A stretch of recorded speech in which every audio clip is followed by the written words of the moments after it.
was the idea of such an Ireland, happy, vigorous, spiritual, that fired the imagination of our poets, that made successive generations of patriotic men give their lives to win religious and political liberty, and that will urge men in our own and future generations to die, if need be, so that these liberties may be preserved.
De profundis clamo a te, Domine, Domine audivotum meam, si delectora memoriam salvaveris Domine, qui sostenebis, sed penes te es peccatorium venia, ut cum reverentia salviatur tibi. Amen. O God, by whose mercy the faithful departed find rest, bless this grave and send your holy angel to watch over it, as we bury here the body of our brother Jeremiah O'Donovan Rossa. Deliver his soul from every bond of sin, that he may rejoice in you with your saints forever. Amen. In anima nahar agus in vic agus in spirit nave. Amen.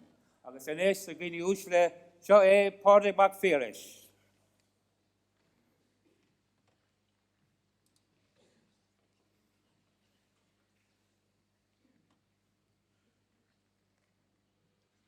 It has seemed right, before we turn away from this place in which we have laid the mortal remains of Jeremiah O'Donovan Rossa, that one amongst us should, in the name of all, speak the praises of this valiant man and endeavour to formulate the thoughts and hopes that are in us as we stand around his grave here today.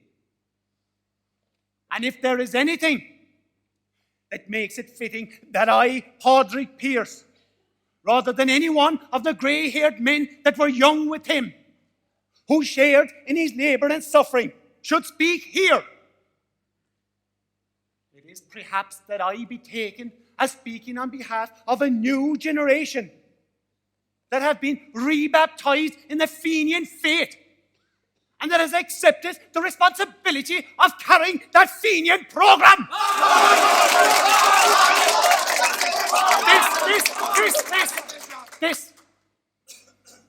This is a place of peace, sacred to the dead, where men should speak with all charity and with all restraint. But I hold it just as O'Donovan Rossa held it, to hate untruth, to hate oppression, to hate evil, and in hating them, to strive to overthrow them.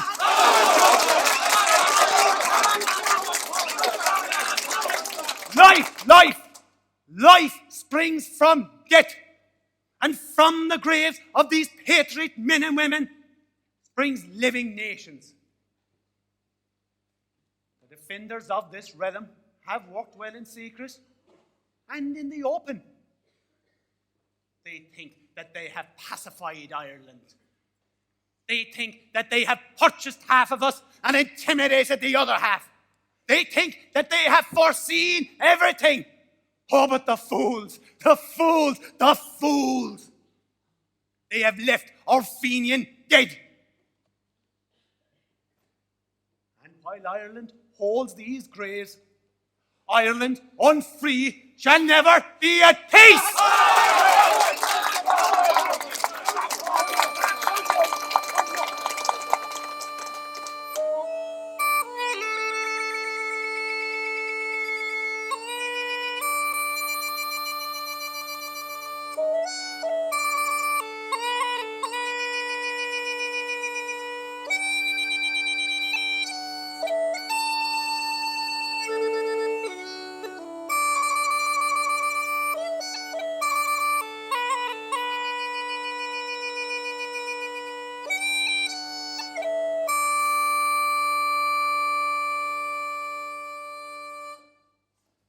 Well, Patrick, another good man gone for Ireland. 'Tis before us all. Who'd have thought it, though? Thought what? Captain Dan Dennehy and Patrick O'Connor. Two great Rathmore men, two great Irish volunteers, side by side, in Glasnevin Cemetery, flying the flag in the name of Ireland's greatest freedom fighter. He's good, Pearse. I like him. I like the way he thinks. I read a lot of his stuff. I study him. It's changing, Patrick. I can feel it in my Fenian waters. There might be no change in the system, but there's a change in people's hearts, like I've never seen before. We've had our day now, the likes of me. It's up to young and better men and women now, like the men that organised this great spectacle here today for the whole world to hear about. Men like Pearse, Tom Clark, Eamon Kent, and you. To finally get what we've never had. I wonder what the English think of this. It doesn't matter what the English think, Patrick. It's what we think about ourselves and what the rest of the world thinks of us. 5,000 men marching out from Dublin city here to Glasnevin Cemetery in a show of strength and celebration in memory of one of the greatest Fenians that ever set foot on Irish or American soil. There's a message in that. No more talking then. No more songs and stories by the fireside. Talking and thinking won't do, Patrick. It's not enough in itself anymore. It might help start it, and it might fuel it, but it won't finish it. The only thing that can answer armed force is armed force. If our sons and brothers are willing to fight and die in the Great War over in the fields of Flanders for the British Empire, why won't they fight and die for Ireland in the fields around Hereford and Turincal? Maybe we're happy to be happy slaves, happy to be flooding into the British Army, and happier still that our nationalist politicians are telling us to do it. How's your father doing, Patrick? Fair, only fair. And your mother? Mother is mother, running the bog road. She's a tough nail. Where would she be got? And she one of the Donahus and Glenflesk. Would the Donahus fight? My dear Jason boy, the Donahus would fight with themselves. She's glad I'm back from London, I suppose. And so am I. Dublin is far away enough too, but at least it's not London. And I have a good number in the GPO. I joined the Volunteers Dublin Brigade. And I have the Gaelic League at night to keep me going. And I call to Tom Clark in the tobacco shop on Saturdays and things. I've my own gun now too. I keep it in the digs with Sean Hayes in Hatiesbury Street. How many volunteers have you in training at home, Dan? 100 maybe. Rathmore Knocknagree, Borodove, Ballydaly, and there's a few after signing up now from Guinevere. Guinevere, Yeah, Guinevere. you have a bit of training to do yet, so then. I'll make an army out of them yet, Patrick. The finest company of Irish volunteers from Bundoran down to Ballydaly. Whose army is it anyway, Dan? The IRB's army? Maybe, all but in name. But do the lads know that? Do they know what they're fighting for? There'll be none of my volunteers fighting for Home Rule, or British rule, or fighting Germans in Flanders, or Ulster volunteers, or anyone else. There's one enemy, Patrick, and there's only one way. The Rathmore boys know how to love their country, and they know how to fight. They don't need to know any more after that. Isn't that all the IRB ever wanted? An opportunity and an army. England at war in Europe, and an army at home ready to fight. And you know what they're saying, Patrick? England's difficulty is Ireland's opportunity. I don't understand it sometimes, Dan. Which? I don't understand why so many others don't understand. It's simple enough for me. Irish nationalism has nothing to do with religion. The question is, us against British rule, not Catholics against Protestants up north. Sean McDermott was in Tralee last year, Patrick. You were still over in London. He stood at the top of Rock Street and he told them in their hundreds that nationalism, as known to Tone and Emmett and O'Donovan Russell, is almost dead and gone in this country. Were more Irish over in London. It's been replaced by a codology being rammed down our throats by the politicians in the parliamentary party that we should be happy with home rule, happy to be fed the scraps wiped off the British kitchen table. If we don't make a stand soon, Patrick, we might as well hand it all over now. If we don't go forward, then we must collapse. You can count me in, Dan. You know that. Good. I always knew you were one of us. I'll never know half of what's in that brainy head of yours. But I know what's in your heart. You're a good man. Sure. I remember you as a little boy, growing up in the bog road, quiet and shy.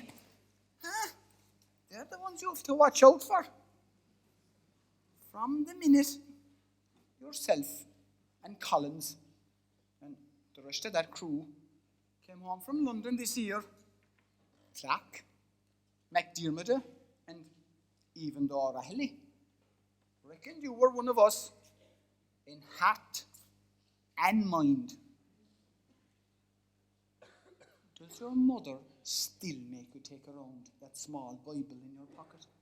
She does. It goes everywhere with me, and 'twill go with me to the grave too. Love God and love your country. That's what Mother always says anyway. Take it out, Patrick. Hold it in your left hand. Hold up your right hand and repeat after me. I, Patrick O'Connor, I, Patrick O'Connor, in the presence of Almighty God, in the presence of Almighty God, do solemnly swear allegiance to the Irish Republic, do solemnly swear allegiance to the Irish Republic, and that I will bear true allegiance and that I will bear true allegiance to the Supreme Council of the Irish Republican Brotherhood, to the Supreme Council of the Irish Republican Brotherhood, and the government of the Irish Republic, and the government of the Irish Republic, and implicitly obey the Constitution and implicitly obey the Constitution of the IRB and all my superior officers. of the IRB and all my superior officers. and that I shall preserve the secrets of the organisation. And that I shall preserve the secrets of the organisation. So help me God. Amen. So help me God. Amen. Aaron Gabra. They'll shadow you everywhere in Dublin, Patrick. You know that? The G-men. Eyes in the back of your head now, Boyeen. Day and night. Remember that? I know, Dan. Well, are we going to get the train back to Rathmore or what, Connor? Clones can't survive without me. Back to my little grey home in the west. Just like the song, Count John McCormack. It's my favourite. Count John McCormack, is it? Yeah. Will you come on? Them records have you driven simple. There's work to be done here now. Come on, we'll march to the train. Left, right, left, left. When the golden sun sinks in the air, and the toil of a long day is o'er, though the road may be long in the lilt of a song, I forget I was weary before. Far ahead where the blue shadows fall, I shall come to contentment and rest, and the toil of the day will be all charmed away in my little grey home of the west.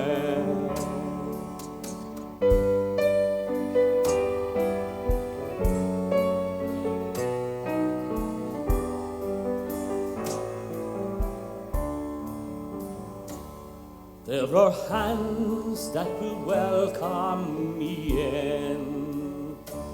There are lips I am burning to kiss. There are two eyes that shine just because they are mine, and 1,000 things other men miss. It's a corner of heaven itself, though it's only a tumble down nest. But sweet love brooding there, there's no place can compare to my little grey home in the west.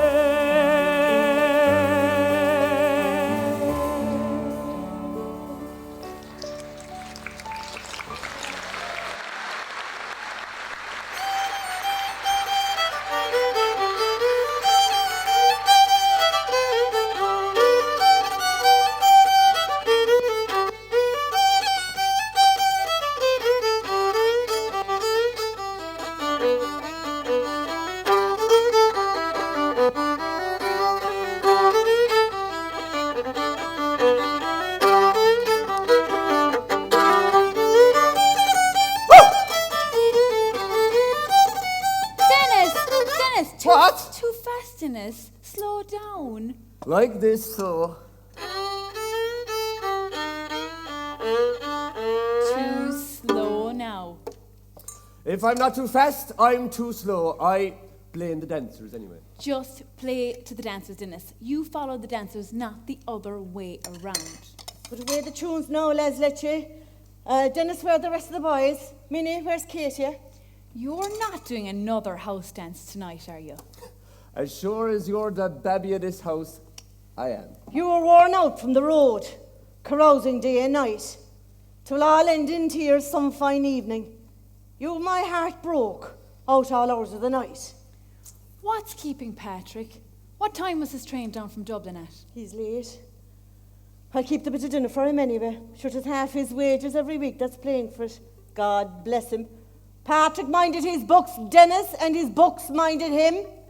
Call in the rest of the boys now before it has gone cold. John! Thomas! Dan, come on, or Patrick will get it. Speak of the devil. Hello, my lovely boy, and welcome. Mother. Minnie Pet. Where are you? Wasn't the train in about 3 hours ago? I had to get matches. And it took you 3 hours? I got them in Barradove. They don't sell Irish matches in the village, only foreign matches. You walked 7 miles to Barradove and back again to buy Irish matches. Christ, Pat, you've more brains than sense. Leave him alone, Dennis. Something small for you, Mother. Here, Minnie. Lipstick. Thank you, Patrick. You're as good.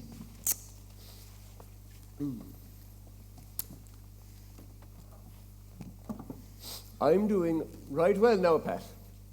I played last night in Knocknagree.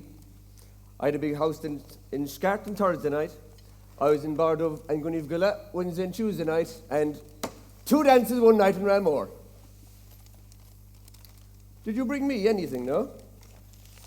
Any old bit of rosin, or a few strings, or a few pint bottles? I did. A muzzle. Minnie, carry this up to your father in the room. He might be awake by now. He won't eat it, Mother. Sure, he never does. He's just too sick. How's Dublin, Pat? Fine, thanks. Any drink? Any girls? No. Oh, God, you're all talk since you moved to Dublin. And here? Well, between playing and singing and dancing and drinking and girling and scamping and squatting, the nights aren't half long enough for me.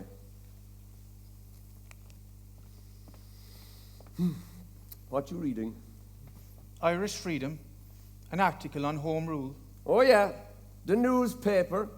We're all going to free Ireland soon, apparently. Then he says there'll be bedlam. I'm more of a magazine fella myself. Something with pictures in it. Cut that out. Repent for your sins. The country is starting to go well again. Lads with a few pound in their pocket, and plenty of dancing and girling and drinking. Don't be fooled, Dennis. Don't trust them. Who's fooling who about what? The English. They'd love nothing more than to silence us with a few scraps. There will be no home rule. A delayed promise is a broken promise. What are you on about? Want to be home rule for 32 counties once the war is over?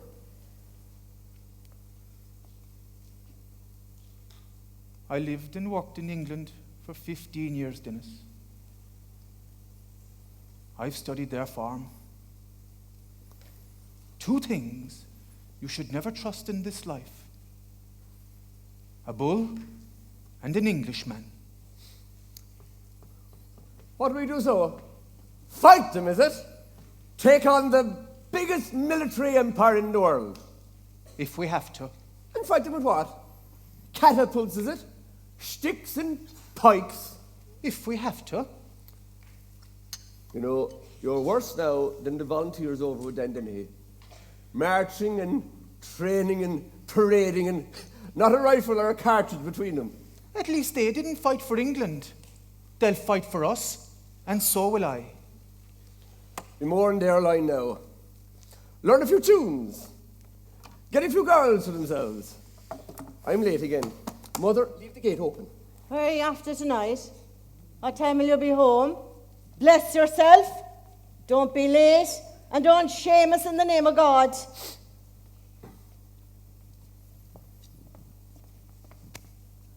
Life is short, Patrick.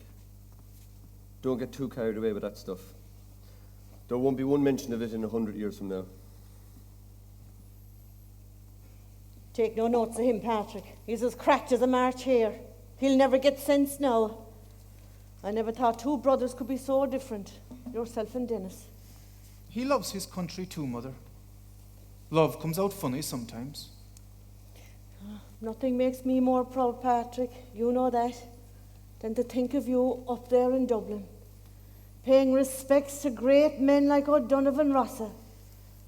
marching in your uniforms, side by side, and guns over your shoulders. I know, Mother. 'Twas down by the glenside I met an old woman, a plucking young nettles.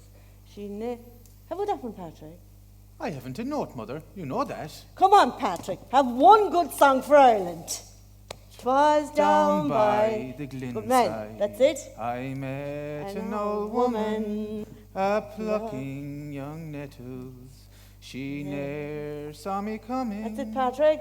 I listened a while to the song she was humming. Glory-o, glory-o, to the bold Fenian men. I was a little girl in Glenflesk when famine came and took everything and anything we had from us.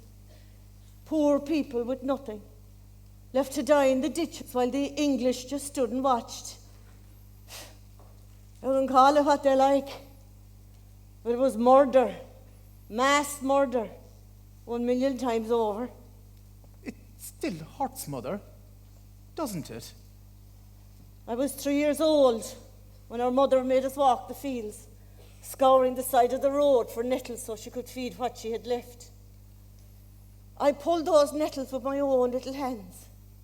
I was 3. I hated it, and I still hate it. Those nettles stung my hands, and they stung your grandmother's heart, because we were forced to do it. Do you forgive, Mother? I'll do whatever God above asks me to do. I can forgive, but I won't forget. We were guilty of no crime, Patrick. The English have persecuted us simply because we wouldn't toe the line. And nothing will change unless we change it for ourselves. Redmond, our home rule, won't change it. The English won't stop until we become like them. It's who they are. Look at me, Patrick. Look at your mother when she's speaking to you. You're a good man. You never caused me 1 ounce of bother from the time you came into this world. But do me one thing. Never let water, land, money, or time come between you and your past. Remember that, Patrick. Love God and love your country. Because I didn't forget, and nor will I.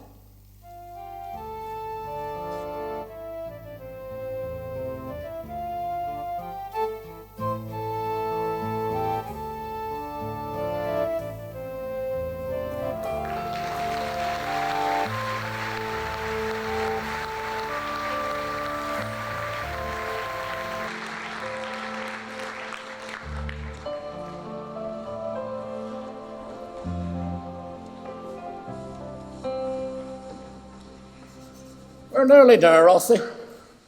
What would I do without you? Sorry, Mr. Clark. Me ma's not expecting me home for a while yet. She wouldn't that much rather be here, listening to your Fenian stories, Mr. Clark. If this country was as organised and as good as you, Rossi, we'd be a republic already. What was it like? Part in prison. 15 years of hell on earth, Rosie. Hours, and days, and weeks, and years of solitary confinement. A man alone with his own head can be taken to the strangest of places and back again. But I never gave up, never lost hope. Would you do it again, Mr. Clark? I'm an Irishman, Rosie, from the heart's core to my fingertips. We'll do whatever it takes in the name of Irish freedom. And we'll both live to see the day. Rosie, Tomas, Constantashif. Sean McDermott, John Corra. Hello, Mr. McDermott. That'll be fine now, Rosie. You can head on home. Can you come tomorrow and give me a hand again? Oh, of course, Mr. Clark.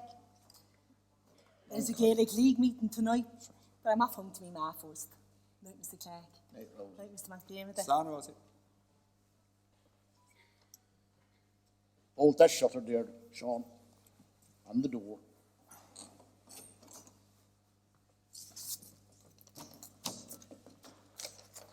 Is it Easter Sunday, Soden, Sean?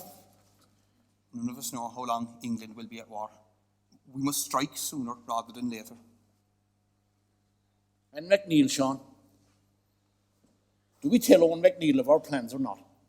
Tom, Owen McNeil is Chief of Staff of the Irish Volunteers, not a member of the IRB or of the Military Council. As far as he's concerned, the Volunteers are preparing for nothing more than major manoeuvres on Easter Sunday. And casement? Everything's lining up. The Germans are all square behind us. A consignment of at least 30,000 rifles, machine gun crew, and prisoners of war will hit Kerry probably Holy Thursday. We rise at noon Easter Sunday. Here it is. We take the key strategic positions here in the city as planned. Eamon Kent, Cathal Brua, take the South Dublin Union. Thomas McDonough occupies the Jacobs Biscuit Factory. Ned Daly and 250 men take the Four Courts to guard the West. Eamon de Valera commands Boland's Mills. Sean Houston takes the homeless institution here on Usher's Quay. Michael Mellon and the Citizens' Army hit Stephen's Green. And you, me, Pearse, Connolly and Plunkett lead the garrison at Rising Headquarters in the GPO. It's time, Tom. And the rest of the country? By occupying strategic positions here, we'll engage the British, draw them in. Volunteers make their way to the city, while the rest of the country rises with us. The German weapons arm the men of the south. Hundreds are ready and waiting in Kerry and Limerick. 1,000 men in Cork, 800 in Galway, 1,300 men in Armagh, Down, Louth, Meath, and Wexford. Not to mention the 4 battalions in the Dublin Brigade. Easter Sunday to Soden, Sean. Military Council convenes in a few weeks' time. We'll put it to the men then. Keep it tight, Sean. Here we go.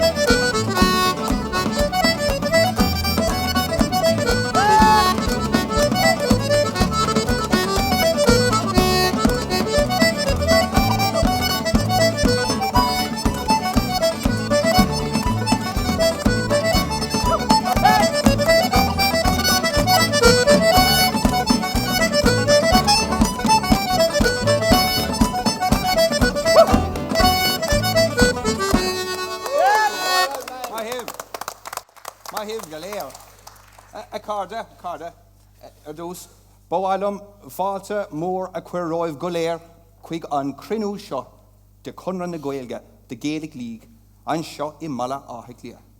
Curranche, London and McCree, Slua Bra Moore, Airnook, Ekala Kid. Slua Taitor Takiok, the Culture Nail, Agus I not do a gas. My friends, a few words if you don't mind. I'd like to welcome you here to the Gaelic League. It warms my heart to see so many Irish people together, promoting Irish culture and celebrating who we are. Agus inish, ta farin to go Cork in our mask. I'm going to call out on a man from the county Cork to give us a song. He's a great Irishman, a great Republican, Michael Collins. I'll make this a One evening fair, as the sun was shining, to Kilkenny I did ride. There I met a noble captain, tall commander was by his side. Then you are welcome, Highland Paddy. By my shout for freedom. We'll rise in the morning with the Fenian men. Rise in the morning with the Fenian men. In the morn we rose out early, just before the break of dawn. Blackbird singing in the bushes, greeting to a smiling morn. Then you are welcome, Highland Paddy. By my side you'll surely stand. Hey, the people shout for freedom. We'll rise in the morning with the Fenian men. Rise in the morning with the Fenian men. Gather round, brave men of Ireland. Gather Fenian, gather one, hand in hand and sword and musket. Spill the blood upon the holy ground. Then you are welcome, Highland Paddy. By my side you'll surely stand. Hey, the people shout for freedom. We'll rise in the morning with the Fenian men. We'll rise in the morning with the Fenian men. Goramahagwib Galer, Macarda. There's a man here tonight, all the ways from Kerry. We stood together side by side over in London. He's a great friend of mine. He's a great son of Ireland. Now we know he's a little bit shy, but sure, we've never known a Kerryman to let you down. We'll have one song now from Unfara's Rathmore, Patrick O'Connor. Come on. I haven't a note, Michael. Will you come out here and sing a song for Ireland?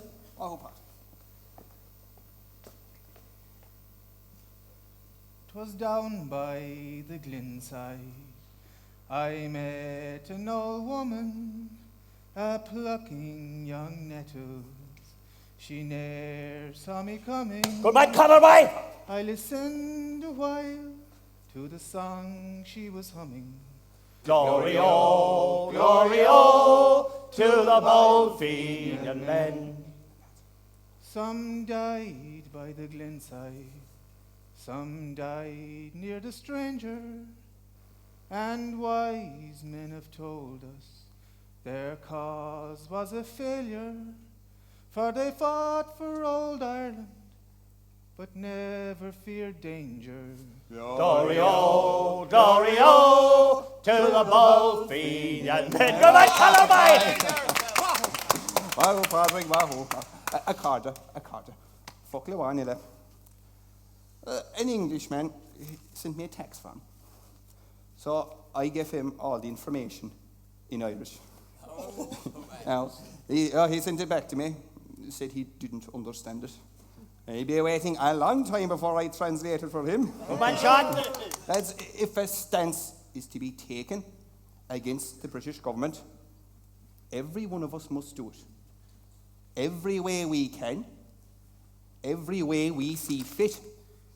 And if peaceful methods fail, well then, let there be war. Let there be war. Let there be war. And this Shaman can't buy pleasure soon.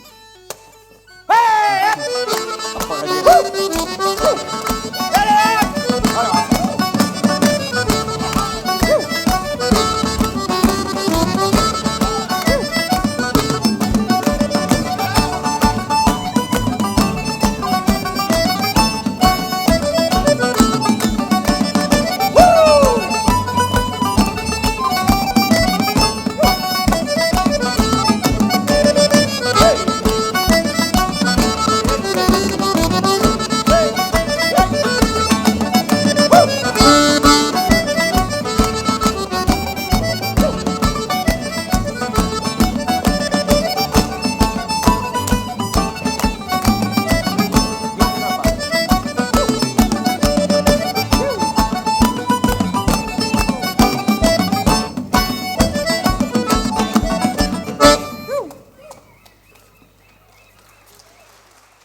Aren't you the dark horse? Rosie, you frightened me.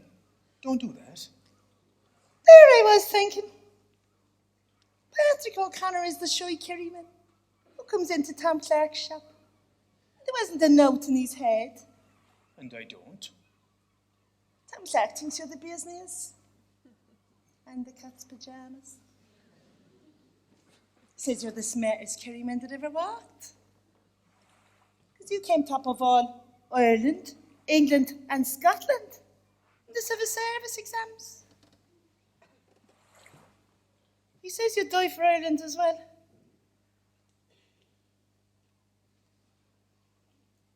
What's Kerry like, Patrick? Green. Cold in the winter. Should we do our own thing down there, really? I'd like to live in the country. Sick of the tenements. Bleeding rats running up the walls. Dirty water you wouldn't even give to the rats. No wonder me dad left. Where is he? Fighting the war.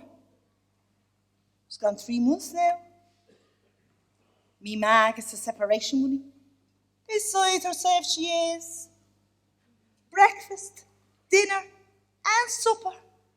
Every day now. It's no way to live, Rosie, is it? What do you mean? Doing England's dirty work. Marching out to war like lambs to the slaughter for a few bob to put food on the table. And we're supposed to be grateful? It's better than factory work. Or no work. Why do you never say nothing, Patrick? Talk is cheap, Rosie. Why are you not married? You're all questions. Do you believe in love? Love? God, no. And why not? My father was right about love. A misunderstanding between two fools.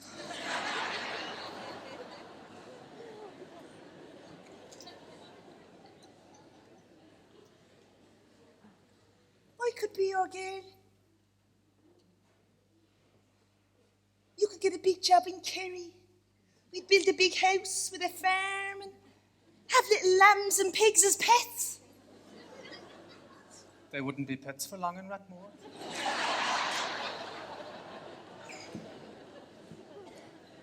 So what do you believe in? I believe in total separation from an empire that has ruled half the world with an iron hand. We're no more than a province, Rosie. An extension of an empire that's trying to turn us into something we're not. Something's going on, Patrick, isn't there? All the IRB men keep calling round to the tobacco shop. I know there is. Are you one of them as well? You're mad, Rosie girl. Me ma says there's going to be a rebellion before long. All the volunteers, the citizens' army, the coming the man, they're all going to shoot the BJs out the English. Imagine that. It's all I ever imagine. Yeah. And then me ma loses the separation money. And we get crucified by the Brits. Again.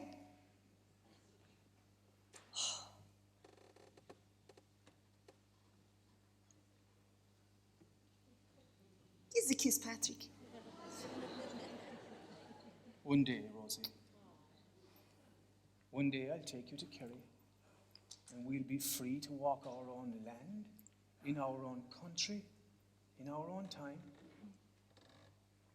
We'll sit on the Cullowa Bridge and make our own decisions about whatever we like. The Cullowa? The Cullowa, a river at home, clean and free as you like. It might have to run red first, though. Are you coming to the shop on Saturday? To see you, is it? I'm prettier than Tom Clark. And you've no moustache. Stop it, you. Anyway, I told me ma wouldn't be late. Night, Patrick. Sweet dreams.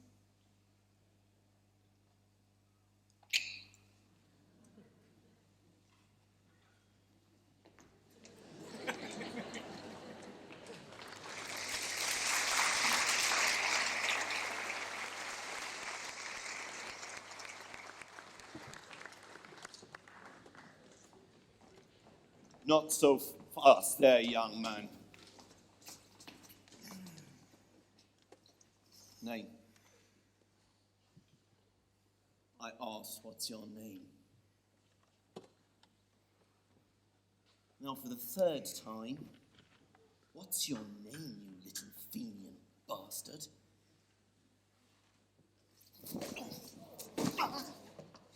Get up.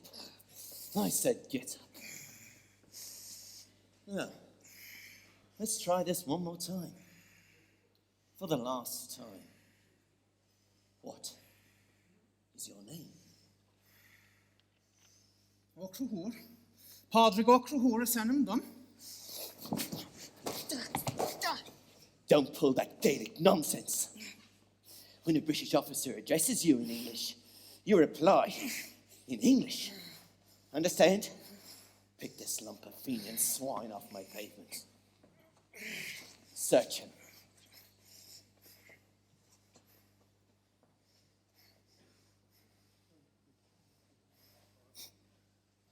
What's this then, Paddy? A Bible? Praying to Jesus and Mary, are we for a miracle?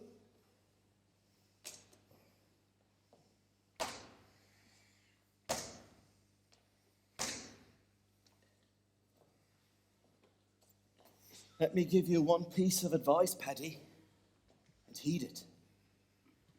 The IRB is a secretive, illegal organisation. I'm watching you. I'm on your every move from the moment you wake until last thing at night.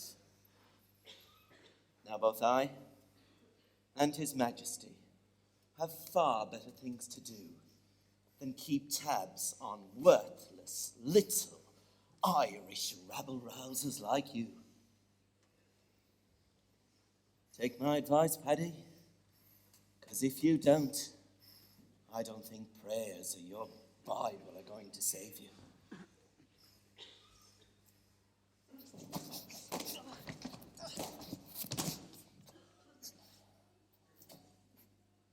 Let.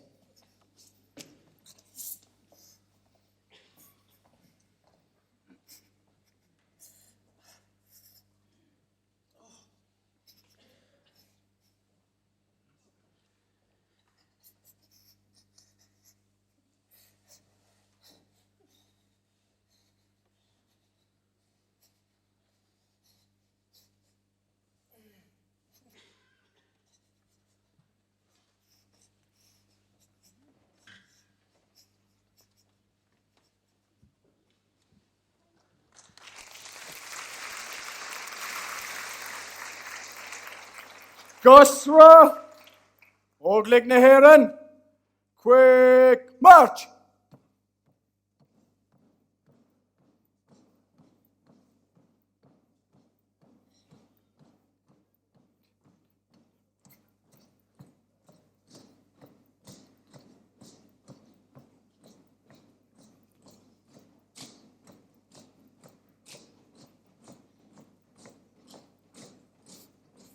Gosra, stop again.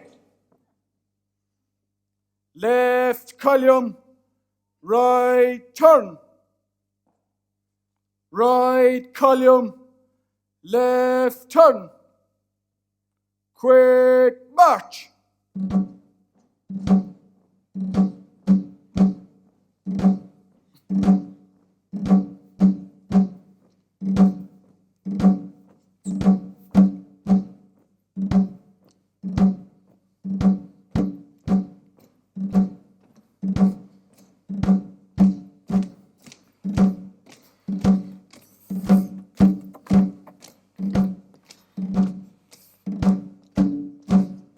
Double column. Oglig na Heron. Ishtiglum. Every Irishman has the right to take up arms. Every Irishman has the right to fight for his personal freedom and the freedom of his country. That right is God-given. And if violent struggle is required to attain that right, then so be it. The time for mock manoeuvres and drills is over. On next Friday, every member of this company of Irish Volunteers is to stand mobilised. At midnight on Easter Sunday, you will receive orders from me, the company captain, to march to the North Kerry Limerick border. We will cut the railway lines between Rathmore and Mill Street, and then at the North Kerry Limerick border, we will await further instructions and join up with other volunteer units. Every member is commanded to come armed and to bring 3 days' supplies. Each and every one of you has remained loyal to your country. You have resisted the false promises of home rule offered by the English government. You have turned your backs on their promise to fight their war in Europe, while the gun speaks all over Europe. So too will it speak here. You have said no to the national volunteers and their abandonment of the principle of violent struggle to achieve an independent republic. Instead, you have chosen to put your country and the cause of Irish freedom before all else. I will not instruct any man to do what I am not willing to do myself. If any of you has any doubt, if any of you has any fear, then now is the time to speak. I will not hold it against any man. On Will Shivraig, are my soldiers ready? Oro she the Favalya, Oro she the Favalya, Oro she the Favalya,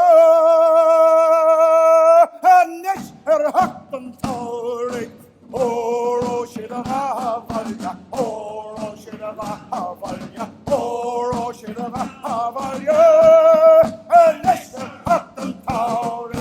Wheelery nor a vector vector, money video and a yin of shopping, run away, I can feel like a skur, heck bogle, fun a galley, Oro shit of Hawalia, Oro shit of Hawalia, Oro shit of Hawalia, and let's have them tolerate. Oro shit of Hawalia, Oro shit of Hawalia, Oro shit of Hawalia, and let's have them tolerate.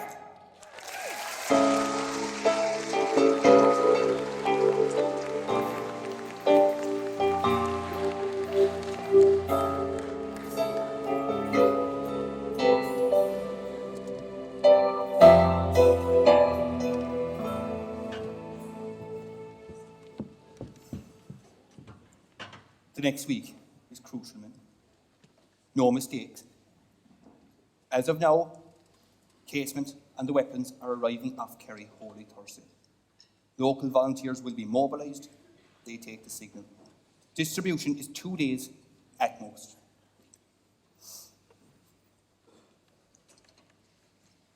Patrick, we've heard the news. I'm truly sorry.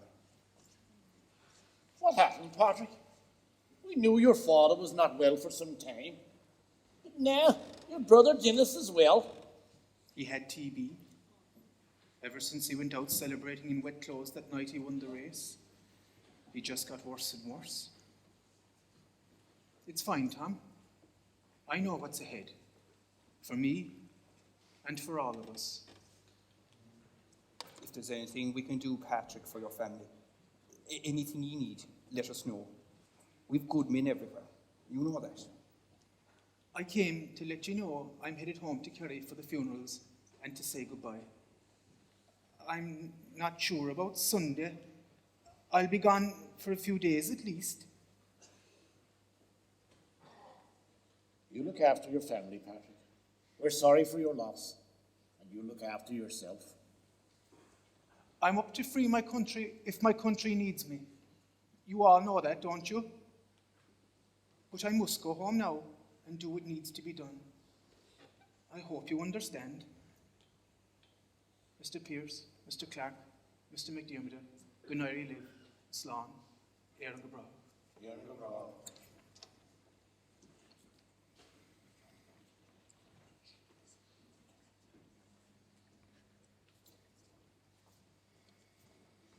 Battalion and company.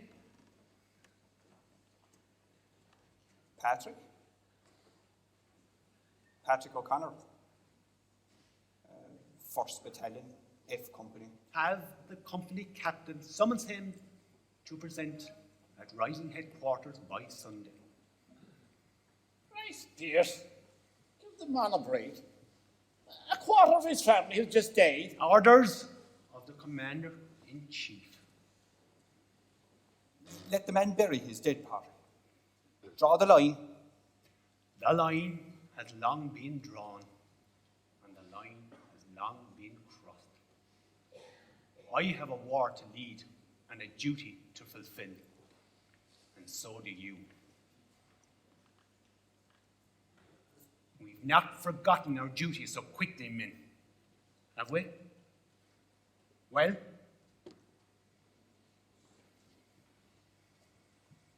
unless or until my position as Commander-in-Chief of the Irish Volunteers is rescinded, discipline will prevail.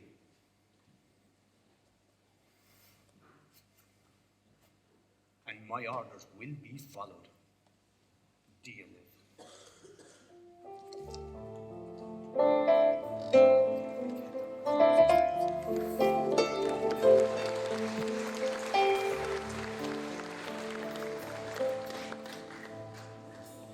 Patrick, I thought I might find you here. Can I have a word? Are you alone?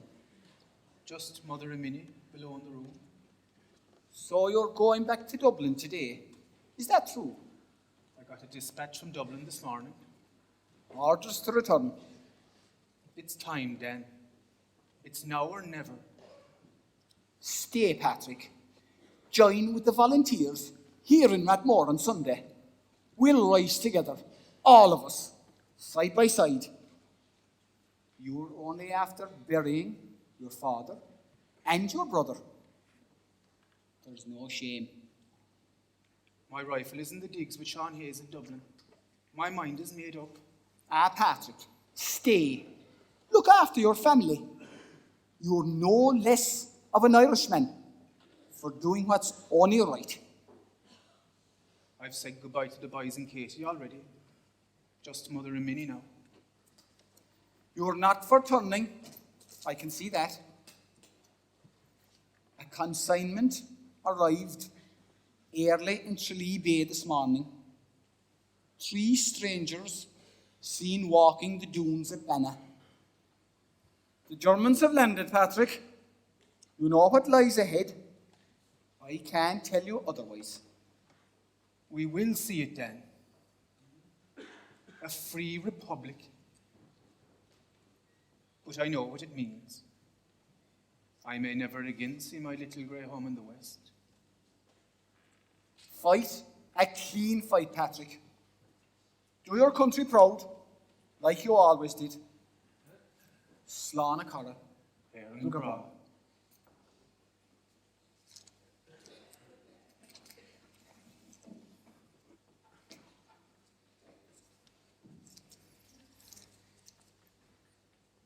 Sometimes God's ways aren't our ways, Minnie.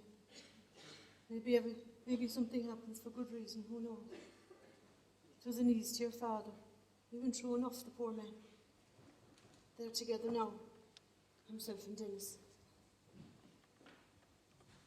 You were right about Dennis, Mother, when you said it would all end in tears someday. It's the tunes I miss the most. And the devilment. It's funny sometimes how the things you curse and give out about the most are the very things you wish you could have back again.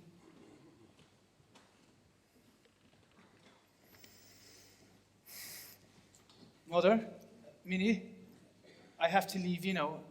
The last train leaves this evening. What? Dublin?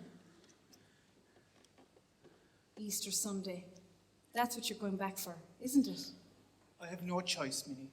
I've pledged my allegiance to the volunteers. Your and my- allegiance is to your family here, Patrick. Our brother and father are barely cold inside in the grave. And you want to go and fight in a rebellion in Dublin. What's the matter with you? Please, Patrick. It's all right, Minnie. It's all right for who? The rebels? The English? Who will only be too glad to crush ye into the ground and stand laughing at the rest of us on our hands and knees while we try to pick up the pieces. Hasn't our family had enough, Patrick?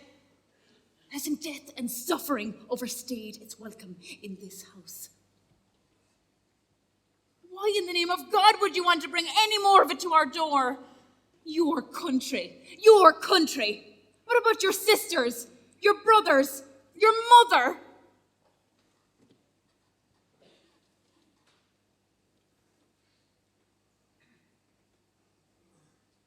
I'm sorry, Patrick.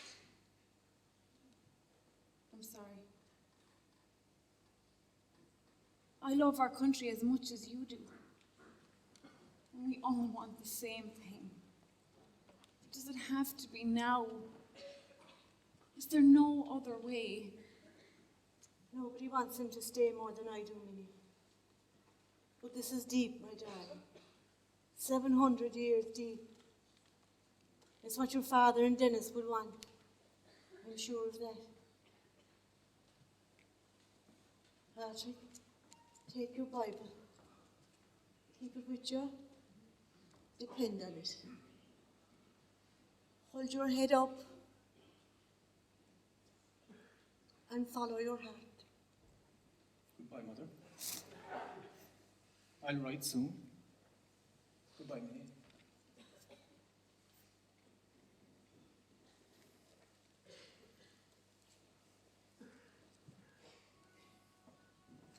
You're still taking me to Dublin sometime. Promise?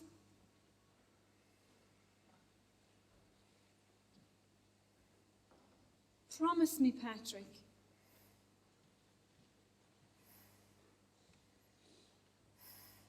Of course, Minnie.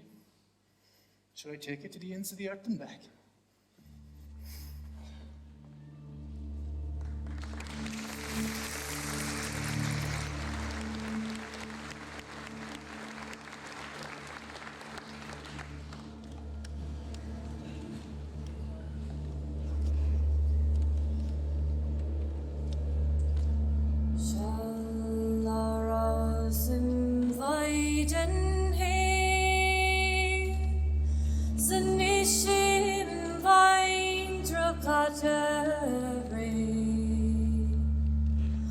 Shame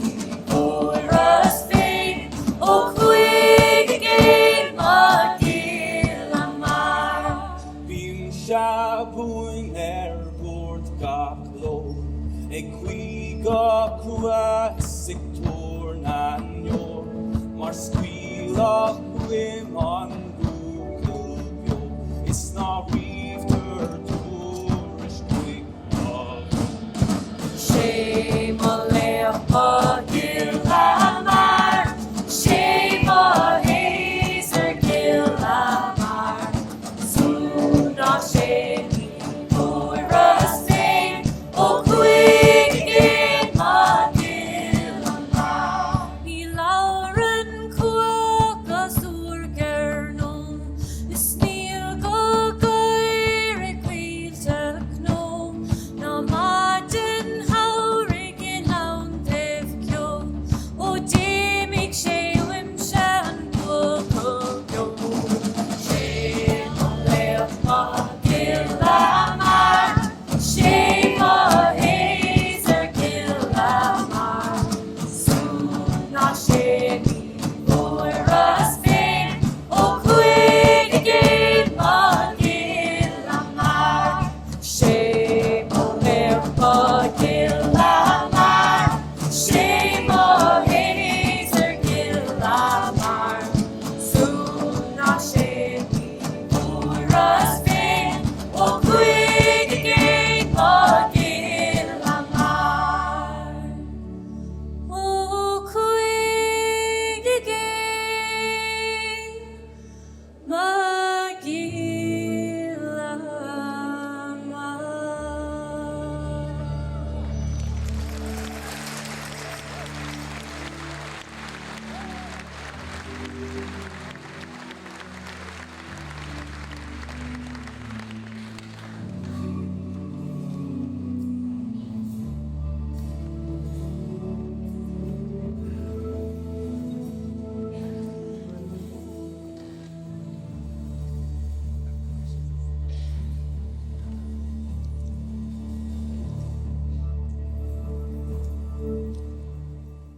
What has he done there? What has that bastard McNeil done there? Look for yourselves. A newspaper advertisement cancelling all manoeuvres for Easter Sunday. We thought we'd every possible precaution taken, and now this. It doesn't matter now, Tom. It's on the front of the paper. It's gone down the country. Owing to the very critical position, all orders given to Irish volunteers for Easter Sunday are hereby rescinded, and no parades, marches, or other movement of Irish volunteers will take place. Each individual volunteer will obey this order strictly in every particular. Signed, O McNeil, Chief of Staff.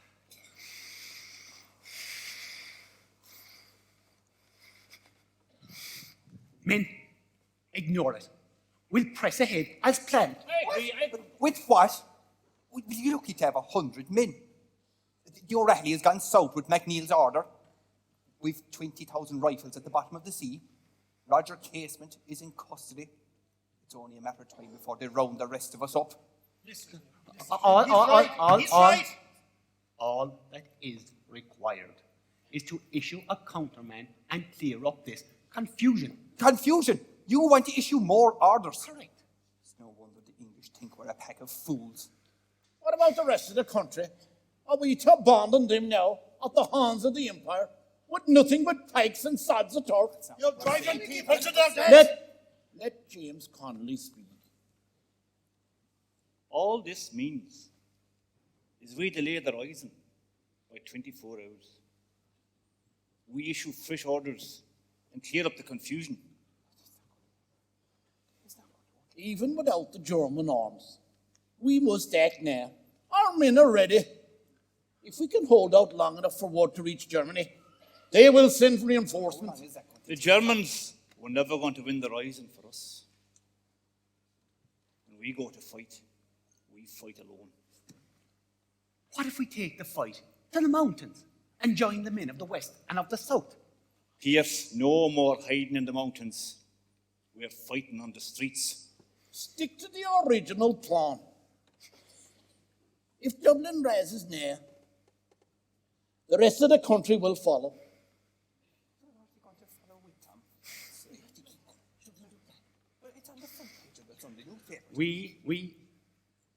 We are all well aware of what's at stake. But men, we must postpone the rising for 24 hours and clear up MacNeil's mess. To hell with MacNeil! I say we strike now. Today is planned. If we don't, we'll all be arrested. Men, I spent 15 years in an English prison cell. I don't intend on going back.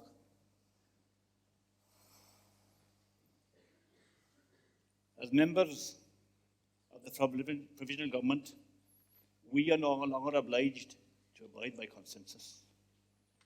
We'll put it to a vote. All those in favour of sticking with the original plan, raise your arm.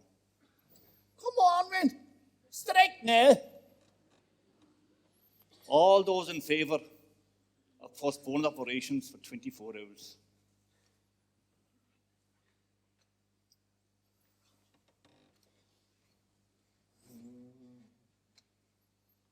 We strike at noon tomorrow. I'll draft new orders and circulate to every city unit and country. Tomas, we must get word out. We're on hold for 24 hours. Tomas McCurtain down in Cork has a band of men behind him. We must get word to him.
Kate Owen? Patrick, open the door. It's me, Rosie. Where you been? I looked all over Sackville Street for you. Jesus, me heart was jumping out of me mouth. Steady, Rosie girl. What's going on? The rebels. They're after taking over the city. Mr. Pearse, Mr. Clark, Mr. Connolly, Mr. Plunkett. They're all inside the GPO. They're after reading out loud a proclamation and hanging it up on the walls, and the Irish Republic flag is flying in the wind in the roof. There's no rising, Rosie girl. The rising was called off. I swear on me father's life. Is it true? Rosie, is what you're telling me the truth? I seen it with me own eyes at noon. All the people were standing outside the GPO, laughing their arses off at Padre Pearse, reading out loud about the Republic. Oh, now people were after getting hurt, and I seen a military horse lying dead in the middle of the street. Praise Jesus and his blessed mother. We have him, Rosie. We have him. We've lived to see the day. Well, at least you missed it. Because everyone is saying it's going to be all over by tonight. Jace, I was full sure that you was to be stuck inside in the thick of it. Oh, Mr. Clark is all right. Look, I have to get this fish home to me, Ma. Look, I'll call again later, all right? The two of us can have the crack. I'm glad you're all right, Patrick. I'm glad you did the right thing. Didn't go fighting with the rebels. I wouldn't like to see you hurt. You know that? Right, I have to fly. I'll call again later, Patrick. All right, good night.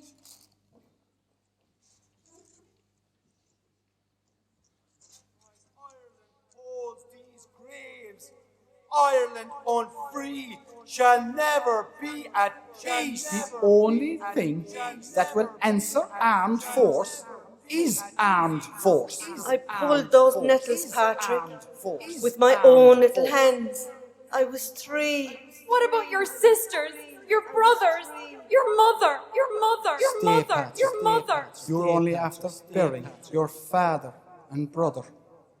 There's no shame. There's no shame. Ireland unfree shall never be at peace. Shall never be at peace. Shall never be at peace.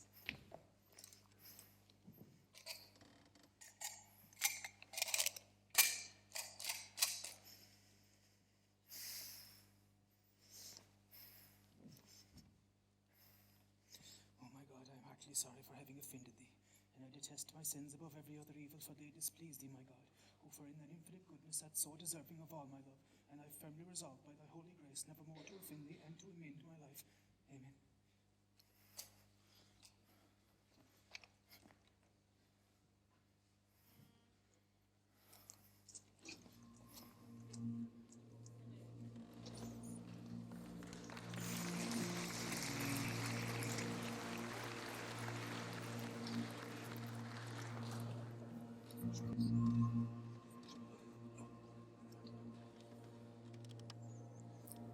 As down the glen one Easter morn to a city fair rode I.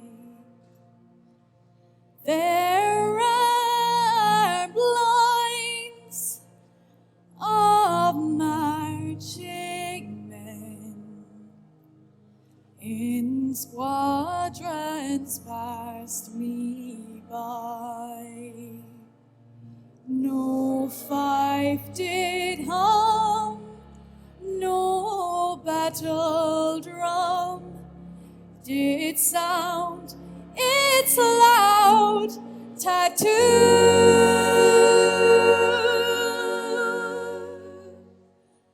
But the Angelus bells o'er the Liffey swells rang out in the foggy dew. Right proudly high o'er Dublin town they hung out the flag of war. 'Twas better to die 'neath an Irish sky than at Solvar Sodelbar. And from the plains of Royal Meath strong men came hurrying through, while Britannia's hunts with their long-range guns sailed in through the foggy dew.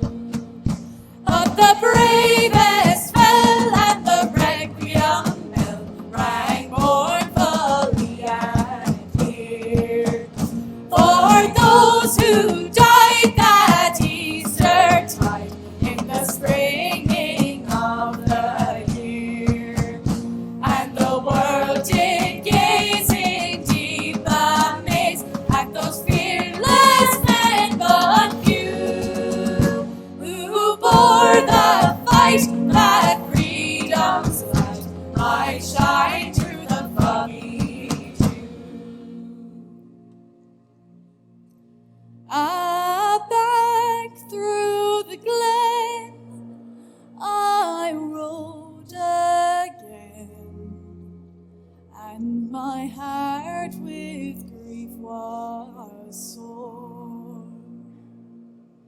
For I parted then with valiant men, whom I never shall see more.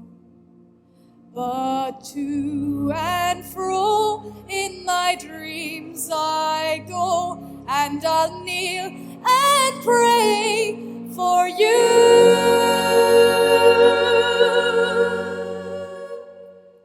For slavery fled, oh,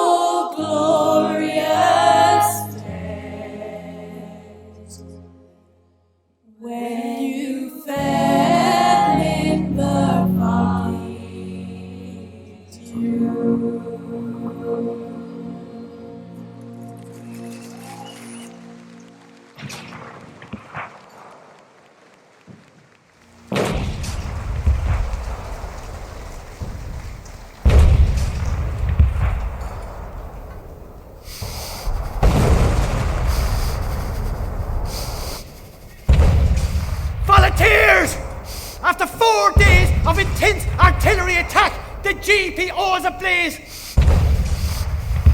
The number of casualties amongst us, and we can no longer contain the fires overhead.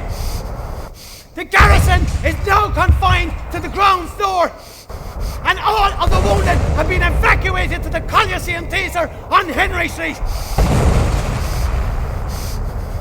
Final orders will follow at midnight to evacuate the GPO and establish a new headquarters in the William and Woods Jam Factory. I have asked the O'Rahilly to lead a band of volunteers to front the charge and overpower the British barricade on Moore Street. Men, I must warn you. The Sherwood Foresters and Royal Irish are armed with machine guns. May God save your Irish souls.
My shepherd, I shall not want.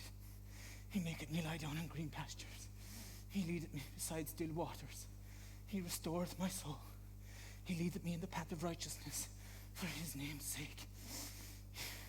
Even though I walk through the valley of the shadow of death, I will fear no evil, for you are with me. Your rod and your staff, they comfort me.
Bíag brúnar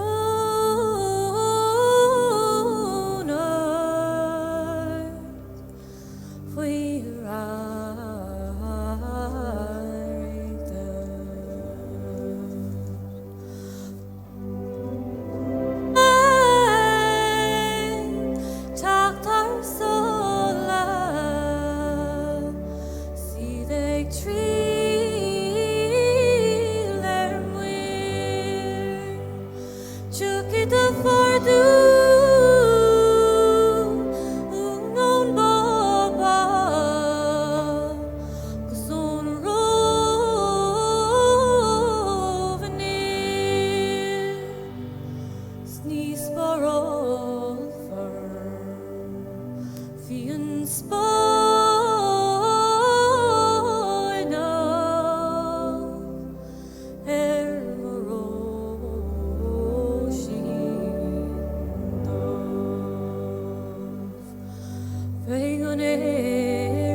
Squad. Ready. Aim. Fire.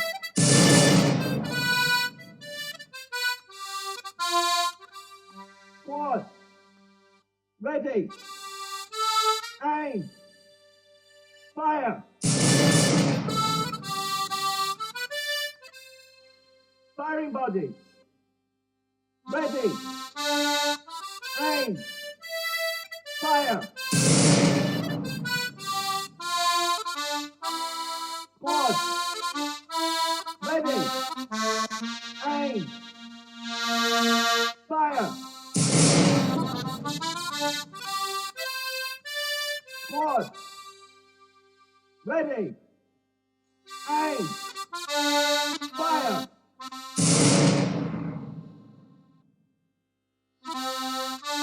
Squad.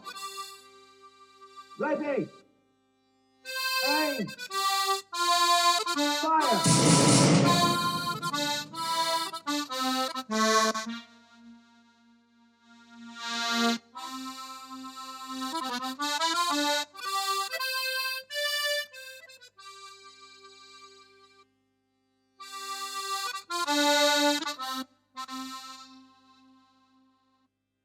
Squad. Ready. Aim. Fire.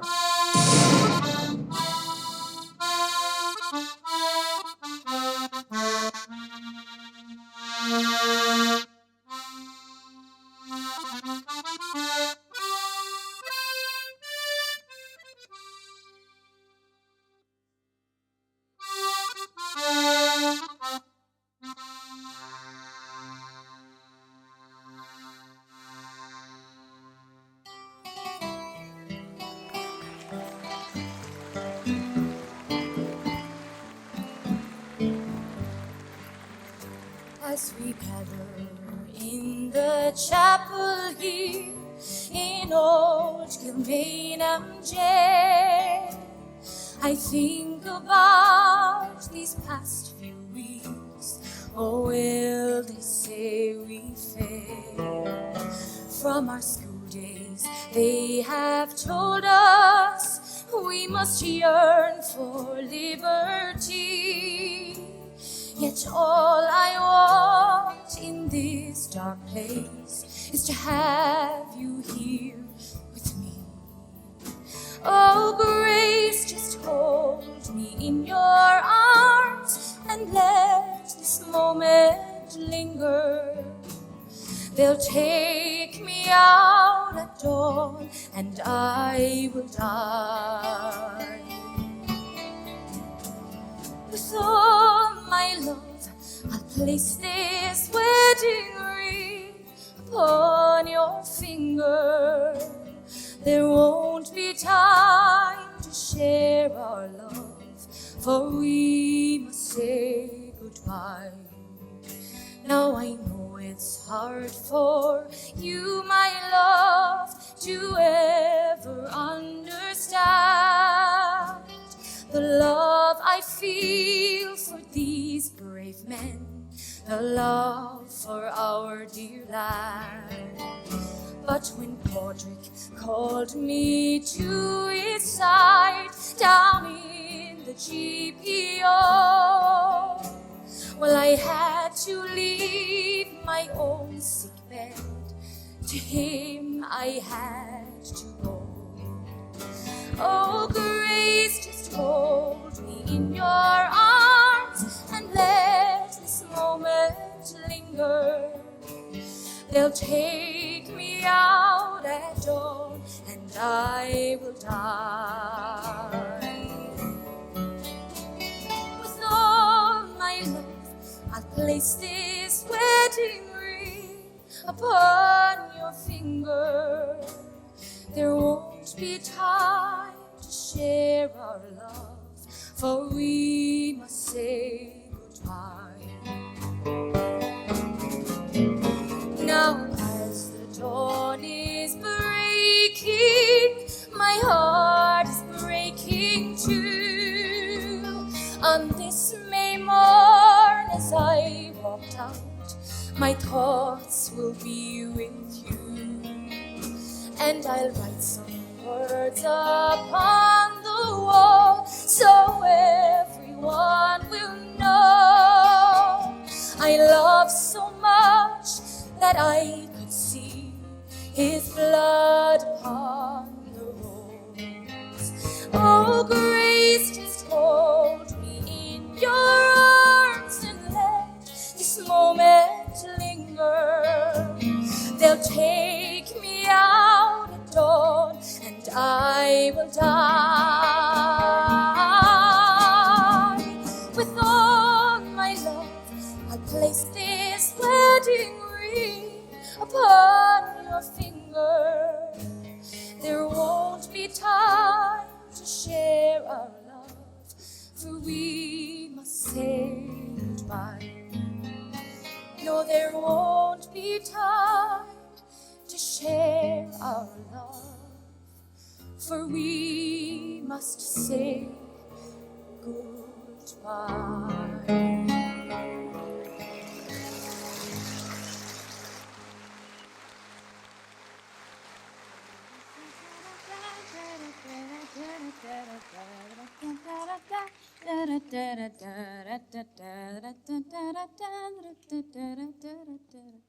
Do you like that side, Mother? This is the part I don't understand. I mean, if only a couple of hundred took part in the rising in the first place, then why are they arresting a couple of thousand? I hope Patrick's down again next weekend. Sure, he'll have all the answers. He knows the answers to most things, doesn't he, Mother? I've no doubt he will. There'll be a letter this week, I'm sure. Your brother is a man of his word, Minnie. He's probably stuck in the middle of it all somewhere. Once he's all right. We would have heard otherwise. No news is good news, darling. Do you think he'll pay for my ticket to Dublin, Mother? Do you? Did he ever refuse you anything?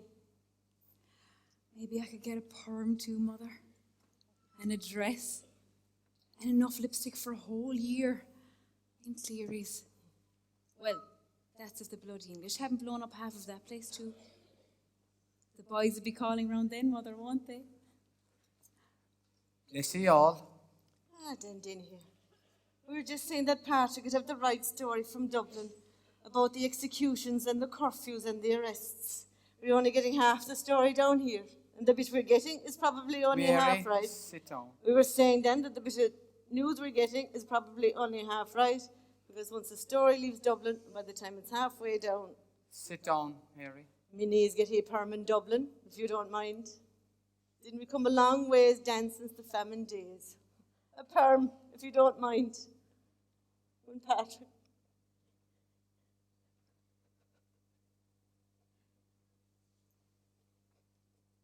That's Patrick's Bible.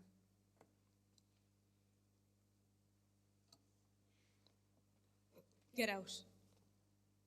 Get out of our house. No! Go away! Get out, I said! Leave us alone! Get out of our house!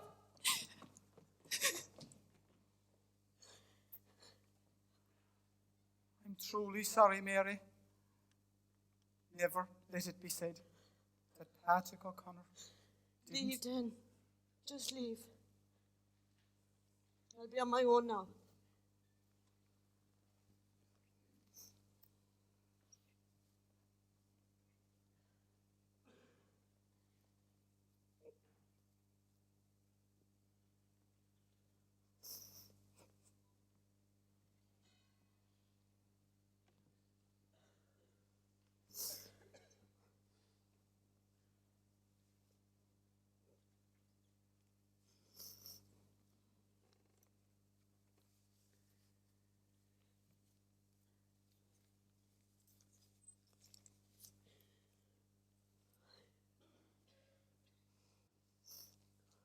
Jervis Street Hospital, Monday, May 1st, 1916.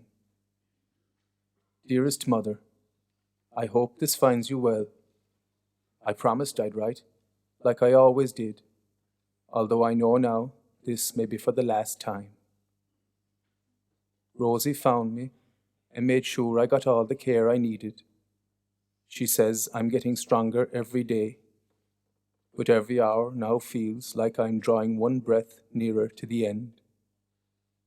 We fought a good fight, Mother. God knows I don't know how we lasted out as long as we did. Our own will hate us for what we did, and there's nothing I or anyone else can do to change that.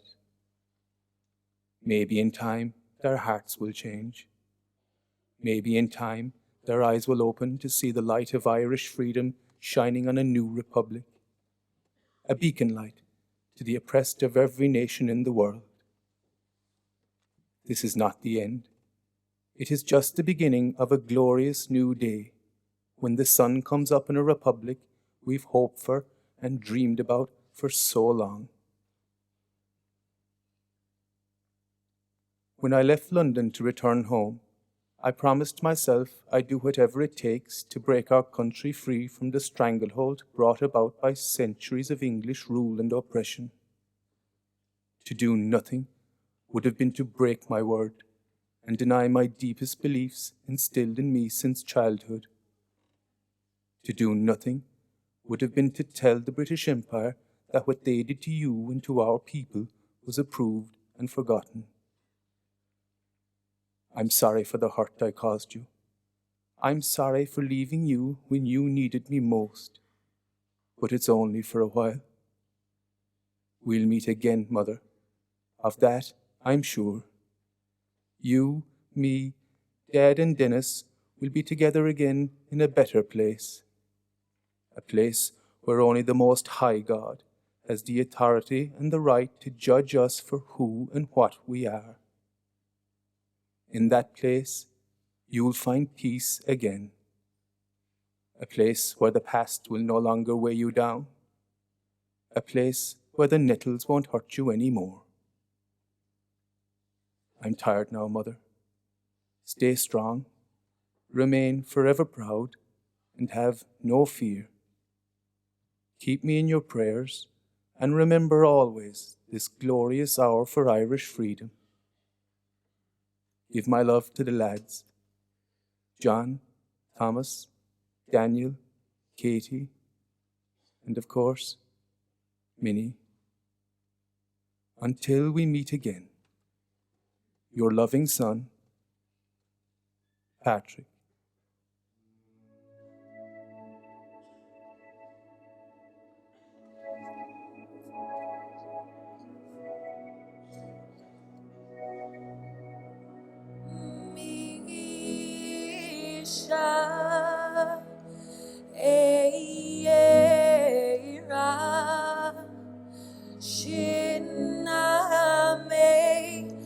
No one kailak beera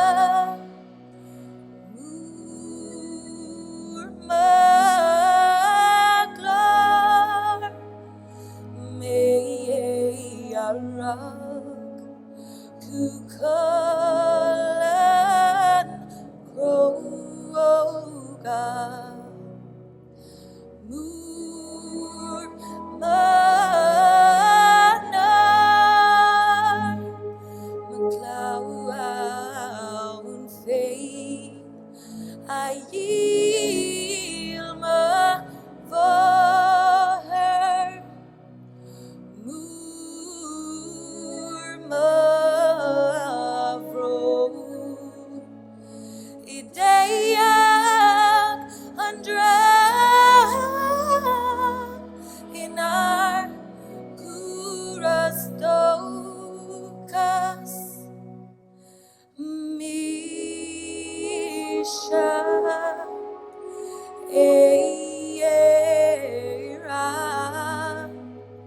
shinna mei non kaila beira misha eira uigni mei non kaila beira.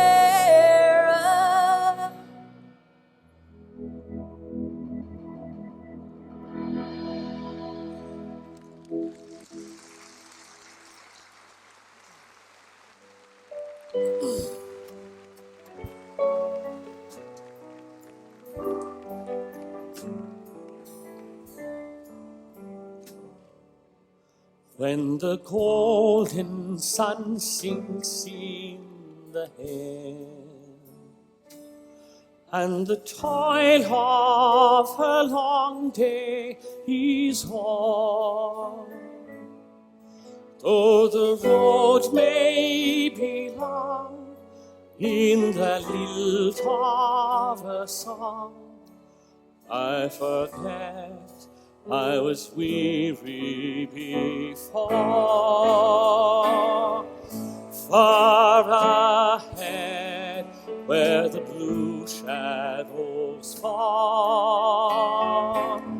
I shall come to contentment and rest, and the toil of the day will be all shunned away in my little grey home of the west.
There are hands that will welcome me in. There are lips I am burning to kiss.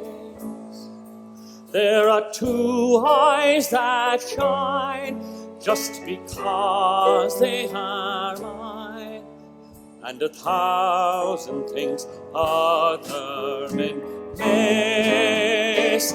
It's a corner of heaven, it's sad, though it's only a tumble nest.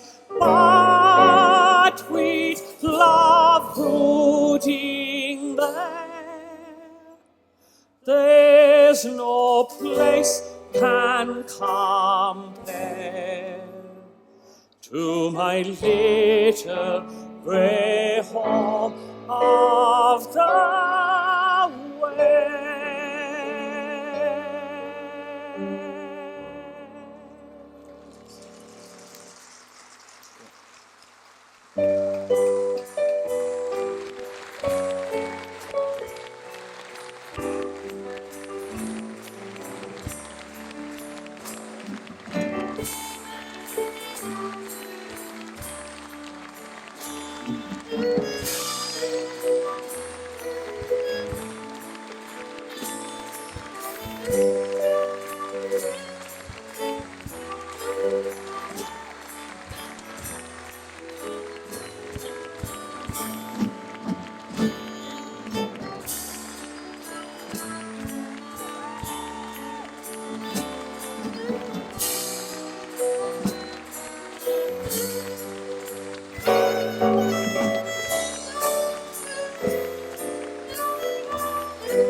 Thank you very much, ladies and gentlemen.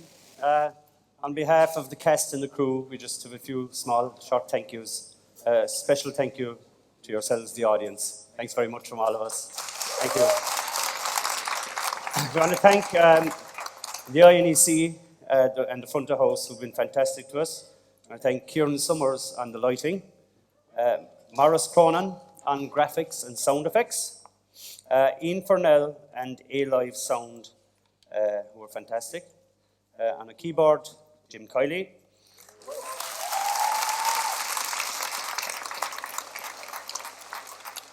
On the percussion is Kieran Lynch and Garrison O'Rahilly.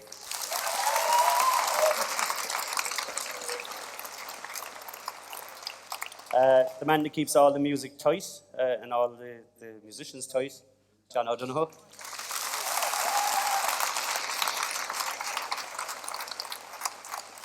I want to especially thank the O'Connor family who, from the first day we thought about putting on something for Patrick O'Connor, they have been so cooperative and helpful to us right up to now. Thanks very much.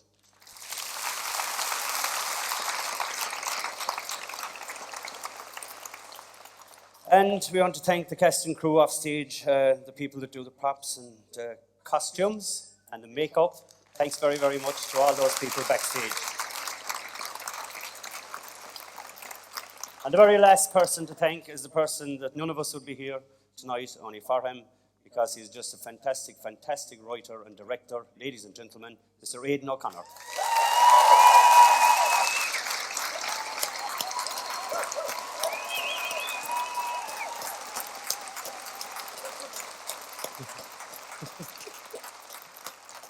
So, we just need...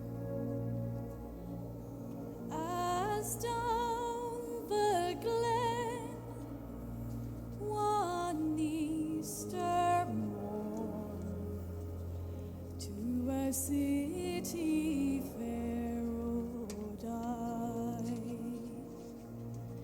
There are blinds of marching men in squadrons passed me by. No fife did hum, no battle drum did sound its loud tattoo.